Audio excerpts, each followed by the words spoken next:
Kok bisa sebanyak ini ya? Emang kamu ngapain sih? Coba buka test managernya. Oh, tunggu ya. Nah, terus ke performance, terus ke CPU-nya.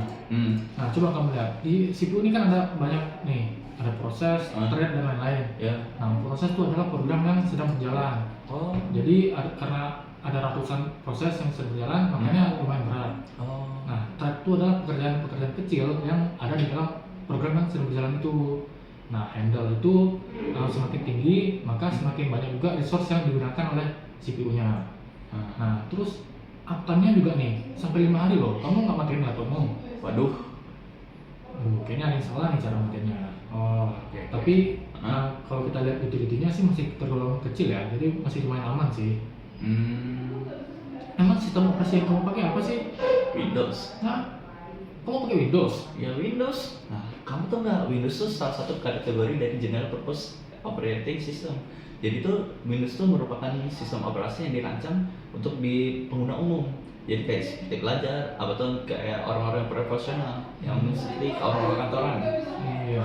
Nah, tapi sebelum kita masuk cara kerja dari Windows, kamu tahu nggak proses itu apa sih? Emang apa proses? Nah, proses itu merupakan program yang sedang dieksekusi di dalam sebuah memori. Jadi kalau misal kita anggap itu merupakan sebuah resep. Jadi kan kalau resep itu kan disimpan kayak di bawah catatan buku tuh. Iya.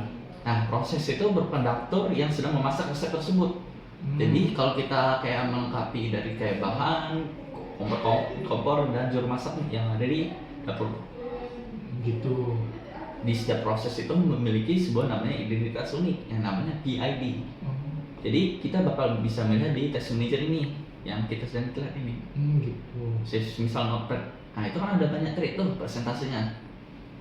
Nah, semua informasi ini bakalan disimpan dalam struktur internal namanya e-process ataupun executive process flow. Nah, e-process ini sebagai aktivitas dari sebuah proses di dalam kernel Windows seperti PID proses, ukuran memori yang digunakan, dan token keamanan internalnya. Jadi, daftar trik yang digunakan oleh setiap proses dari handle resource file yang ada. Nah, semua proses ini bakalan dihubungkan dalam satu sama lain dari double and linkage. Jadi di dalam key process ini memiliki struktur yang lebih kecil yang namanya key process. Bagian digunakan oleh inti dari kernel. Nah, tapi ada satu hal penting lagi. Apa nih? Di setiap proses Windows itu mendapatkan sebuah ruang memori virtual yang memiliki sepenuhnya private dan terisolasi.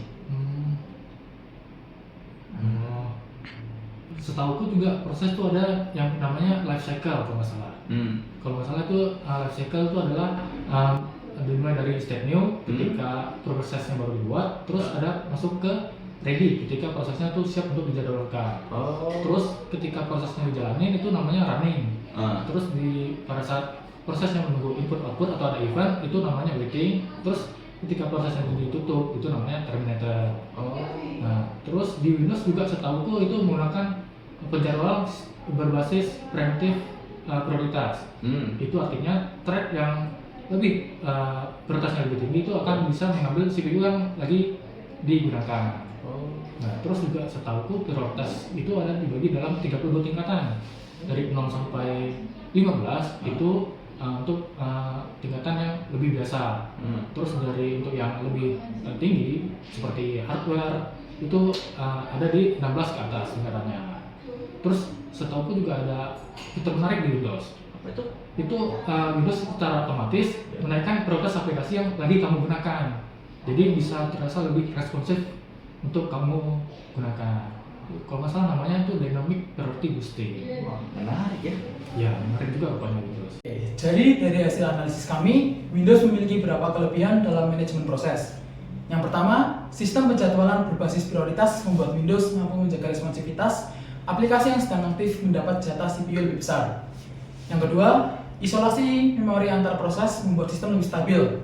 Satu aplikasi crash tidak langsung merobohkan seluruh sistem. Namun, ada juga keterbatasannya. Windows menggabungkan banyak layanan sistem ke dalam satu proses bernama svchost.x.